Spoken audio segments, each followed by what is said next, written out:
ये भाई था मेरा, उसने कड़कनाथ रखे हुए थे। वो देखते देखते शौक हो गया। शौक से फिर हमारी अपना काम है, किसी की नौकरी नहीं करनी हमने। अपने बाबूजी की तरह आओ और शाम को अपने घर चले जाओ। ना किसी के कार्ड पंच करने की दिक्कत, आप लेट हो गए, हाफ डे चाहिए सर, ये चाहिए। अपने मन मर्जी का काम है, तो इसी को प्रोफेशन बना लिया, शौक को।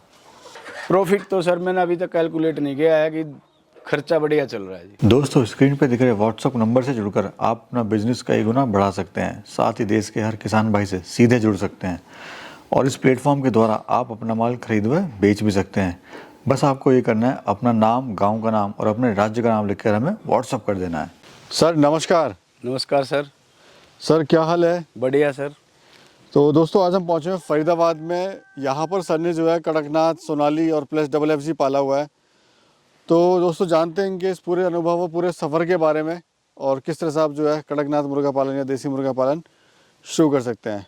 तो सर नमस्कार। सबसे पहले नमस्कार सर। सर, कहाँ पे आपका फार्म हुआ और क्या है परिचय आपका, थोड़ा बता दीजिए। सर मेरा नाम कमलदीप है। ये फार्म है खेड़ी कला फरीदाबाद के अंदर। तो भाइयों, यहाँ पे आप देख लीजिए। पहले इधर सर ने जो है खाली जगह छोड़ी हुई है, हरा वगैरह ये सब लगाया हुआ है इनके लिए, मुर्गों के लिए। और साथ में सर का फार्म है। काफ़ी अच्छा पैसा यहाँ पे इन्वेस्टमेंट किया हुआ है और काफ़ी अच्छे तरीके से सर यहाँ पर मुर्गा पालन भी कर रहे हैं और साथ में 3 ब्रीड के साथ में एक साथ काम कर रहे हैं। तो सर चलिए चलते हैं अंदर फार्म के। पहले सर बता दीजिए थोड़ा, यहाँ पे क्या आपने किया हुआ है, जगह काफ़ी आपने छोड़ी हुई है खाली यहाँ पर। सर इसमें ना बरसीम है, पालक मेथी सब है। ये तो मुर्गियों को खोलते हैं, तो अब सोनाली है तो सारा खा जाती है वो। हाँ हाँ। तो अब ये कम है। अब इसमें दोबारा ट्रैक्टर चला रहा हो, चलो आगे जई बोई जाएगी जी जी 10-15 दिन के बाद। हाँ जी। थोड़ी सी ग्रीनरी जैसे दिखेगा खत्म हो रही है पूरी, तो फिर इसके अंदर हम आपका जई बो देंगे। तो कहते हैं सर इससे फीड की जो कॉस्ट है वो बच जाती है अपनी? हाँ जी सर, 20 से 30% बची जाती है, क्योंकि प्रॉपर तो ग्रीन पे भी नहीं रख सकते हम। फीड तो खिलानी ही पड़ेगी ग्रोथ के लिए। हाँ, ये है कि बचत कर देती है। सर अंदर डिटेल में हम बात करेंगे किस तरह से कोई कड़कनाथ मुर्गा पालन या देसी मुर्गा पालन शुरू कर सकता है। उससे पहले सर ये बताइए कि कैसे आपको ये आइडिया आया देसी मुर्गी पालन का, और इससे पहले आप क्या कर रहे थे? सर एक्चुअली में क्या था, मैं पहले यहाँ फरीदाबाद में जॉब करता था। तो छोटे भाई ने रखे हुए थे कड़कनाथ, तो वही पालते, वही देखता था मैं। सुबेरे शाम दाना वाना डाल दिया उनको, जो वर्कर थे उनसे डलवा दिया। तो धीरे धीरे मतलब एक इंटरेस्ट सा हो गया। तो वो जहाँ पे हमने वो रखे हुए थे, तो वो रेंट पे दे दिया हमने। रेंट पे देने के बाद क्या हुआ, वहाँ से हमें खाली करने थे। तो खाली करने थे तो हम अपना ढूंढ रहे थे कोई लोकेशन मिल जाए नियर बाई में, जहाँ पे हम अपना फार्म भी संभाल लें और ये भी संभाल लें। तो यूट्यूब पे एक वीडियो देखी थी संजय डैनियल जी की, शायद आपकी थी। तो तब मुझे पता लगा कि यहाँ पे एक फार्म है। तो मैं यहाँ विजिट करने के लिए आया। पहले नहीं तब पता था कि ये बिका हुआ है, मतलब बंद हो चुका है। तो मैं तो सिर्फ ये देखने आया था, स्ट्रक्चर देखने आया था कि क्या क्या कैसे कैसे होता है। तो हमने तो ये 17-18 थे अपने देसी उसमें पाल रखे थे। तो फिर यहाँ पे पता चला कि ये मतलब बंद हो चुका है और ये सेल हो रहा है। तो फिर हमने सलाह मशवरा करके इसी को खरीद लिया। जी। तो कितने में खरीदा आपने सर ये? सर ये मेरे को पड़ गया 3 लाख रुपए में। काफ़ी मोटा इन्वेस्टमेंट कर दिया सर। लोग कहते हैं शुरुआत में जो है कड़कनाथ की देसी मुर्गी पालन जो है कम से शुरुआत करें, कम खर्च में। सर वो ना अपना अपना उसकी बात होती है। अब हम कहीं भी लेके जगह रेंट पे बनाते तो इतना खर्चा आ ही जाता है। आजकल तो आपको पता है सारी सीट लोहा सब महंगा है। तो ये मेहनत बच गई हमारी कि हमें बार बार लेबर के चक्कर काटने, हमें बना बनाया मिल गया। इसकी हमने मिट्टी विट्टी डलवाई, थोड़ी साफ़ सफाई, डिसइंफेक्ट किया इसको। तो अपने जो वहाँ पे हमारे पास कड़कनाथ थे तो हमने यहाँ शिफ्ट कर दिए। यानी कि एक ही बार इन्वेस्टमेंट आया है। हाँ। आइए सर अंदर चलते हैं अभी। तो भाइयों देख लीजिए, इस तरह का सर का फार्म है। लेकिन सर ने प्रबंध, जैसे भी सर्दियाँ स्टार्ट हो गई हैं, प्रबंध आपने सर काफ़ी अच्छा किया हुआ है। मतलब हाँ, ये सर्दियों में तो पर्दा वर्दा चाहिए, गर्मियों में तो इसको उठा देते हैं। जी जी। तो अब सर्दियों में इधर से क्या है कि हवा चलती है, इधर से ही ठंडी चलती है हवा तकरीबन। हाँ, इसलिए इधर कवर है, पीछे की तरफ हमने पर्दे उठा रखे हैं। चलिए सर चलते हैं अंदर। आइए सर। इसमें मैंने सर अलग अलग सेक्शन बना रखे हैं। जी जैसे ये बीच में मेरे पास ये 600 डबल FG का बर्ड था, सेल हो चुका है जी।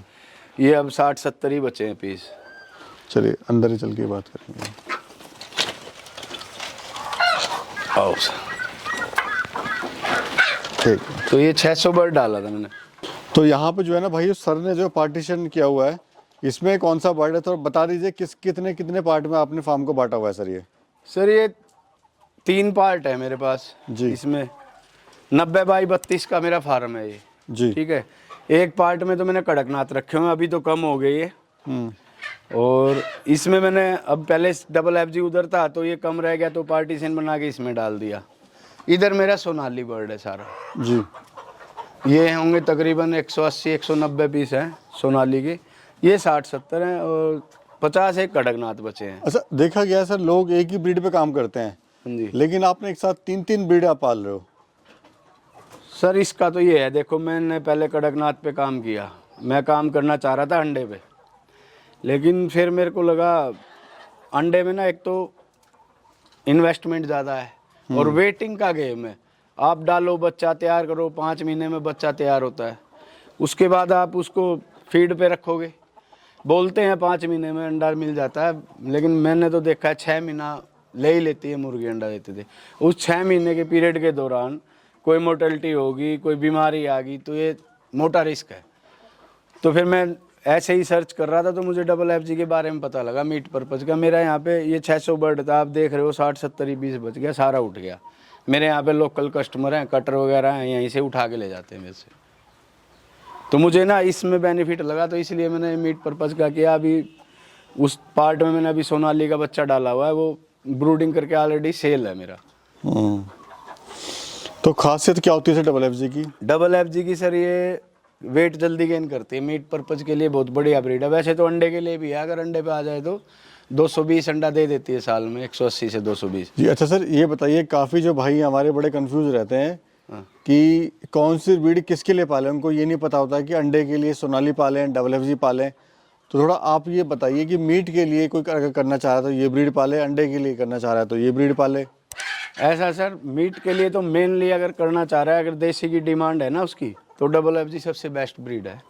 उसके बाद सोनाली पे, सोनाली डुअल पर्पज़ है, ये अंडे भी बढ़िया देती है और मीट पर्पज़ के लिए। बस इसकी थोड़ी सी ग्रोथ का है, जैसे ये 2 महीने 2.5 महीने में 2 किलो प्लस की हो जाती है।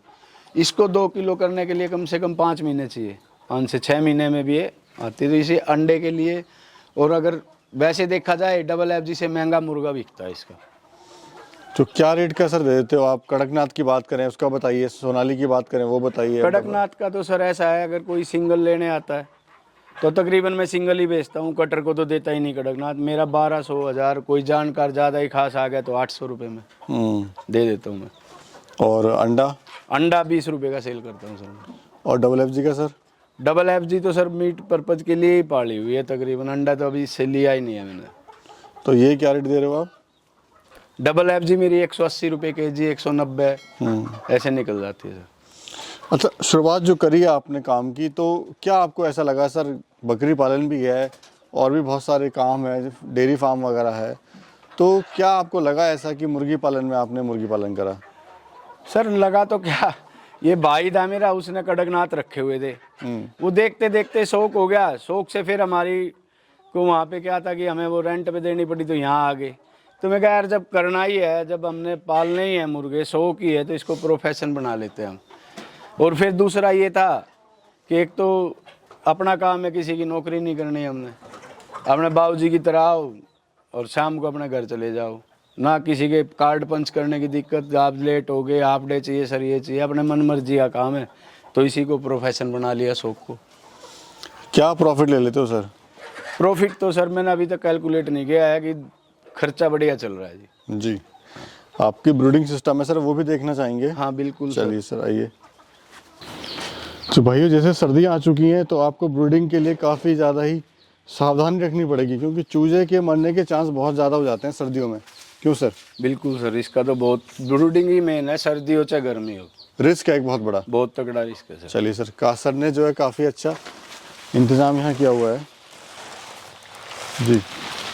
बताइए सर, क्या क्या है, क्या क्या इंतजाम आपने किया हुआ है? सर ये भट्ठी लगाई हुई है टेम्परेचर के लिए, इनको 33 डिग्री टेम्परेचर चाहिए होता है। आप चले जाओ सामने। ठीक है, इसमें क्या होता है कि 33 34 ऐसे टेम्परेचर मेंटेन करके रखना पड़ता है। हाँ जी। तो मैंने ये बुरादा वाली भट्ठी लगाई हुई है, ये सस्ती है, बिजली की टेंशन नहीं, आई नहीं भी आई, इन्वर्टर पे एलईडी चलाया तो रोशनी होती है, इससे टेम्परेचर मेंटेन हो जाता है। और ये 5 रुपये किलो का खर्चा आता है बुरादे पे।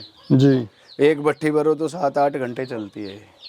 ये मैंने 2 लगाई हुई हैं। अभी तो जैसे दिन है, धूप निकली हुई है, तो टेम्परेचर मेंटेन कर रखा है एक भट्ठी ने। उसके बाद ये रात को दोनों जलेंगी, प्लस में 2:30 बजे के बाद ये ब्रूडर चलेगा गैस वाला। जी जी। तो इसमें टेम्परेचर मतलब 21 दिन तक, तो आपको 15 दिन तो 32-33 डिग्री टेम्परेचर चाहिए ही चाहिए। उसके बाद आप धीरे धीरे 30 डिग्री तक ला सकते हो टेम्परेचर को, तब तक ये चिक्स बढ़िया तरीके से सर्दी सहन करने लायक हो जाएगा। अच्छा, चिक्स सर आपने कहाँ से लिए थे और कितने के लिए थे, थोड़ा बताइए। सर और ये चिक्स लेते समय किन बातों का ध्यान रखें? सर सबसे बड़ी बात तो ये है कि अपने जो आपकी बिल्कुल मतलब कि भरोसेमंद हैचरी है ना, वहीं से चिक्स मंगवाएं, बढ़िया क्वालिटी का पेरेंट हो। अभी ये सोनाली का चिक्स मंगवाया है मैंने, ये एमपी से मंगवाया है मैंने, जबलपुर से। हमारे नॉन है महसूस कुरैशी जी, उनसे मैंने ये चिक्स मंगवाया है।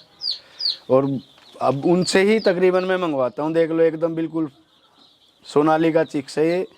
इसका वेट इस टाइम पे जब ये आया था 40 ग्राम था जी। तो ये 40 ग्राम वेट एकदम परफेक्ट वेट होता है। तो एरिया कितना है सर टोटल, अगर एरिया की बात करें? सर ये 4 बीघा है। हाँ हाँ। और ये मैंने इसमें से कुछ कवर किया हुआ है, आगे थोड़े घर के यूज़ के लिए गोभी वगैरह टमाटर वगैरह लगाए हुए, इधर हमने सरसों की बुआई कर रखी है। तो सर अगर कोई 500 बर्ड से शुरुआत करता है देसी मुर्गी पालन, तो खर्चा क्या आएगा, क्या इससे प्रॉफिट ले सकता है? देखो सर, मीट पर्पज़ के लिए अगर करेगा तो आप मान के चलो, शेड वगैरह अगर उसका अपना है, बना हुआ है, 500 बर्ड पे कम से कम आप 2 से 2.5 लाख रुपया का खर्चा मान के चलो आप। और इनकम क्या ले सकता है सर? इनकम की तो सर ऐसा है, देखो मैं तो अपने अपने स्किल्स के ऊपर है, मार्केटिंग स्किल्स कैसी है बंदे की, किस रेट पे वो अपना मुर्गा बेच पा रहा है, किस रेट पे वो अपना अंडा बेच पा रहा है। ठीक है, अब मेरा मान लो आप ये 2-2.25 किलो का डबल FG है। ठीक है, इसको तैयार करने में 170 रुपये लगे मेरे, और ये 180 रुपये kg 190 रुपये kg जा रहा है मेरा, तो हाफ ईमान के चलो की बचत आ ही गई। जी। और बीमारी वगैरह सर इनमें? डबल FG में तो सर आती है, देखो बीमारियां बोलते हैं कि देसी बर्ड पे बीमारी कम आती है, कम तो आती है लेकिन बीमारी तो आती है, अपने जब सिक्योर तो करके चलना पड़ता है। जी जी। चलिए, बहुत बहुत धन्यवाद सर आपका। धन्यवाद जी।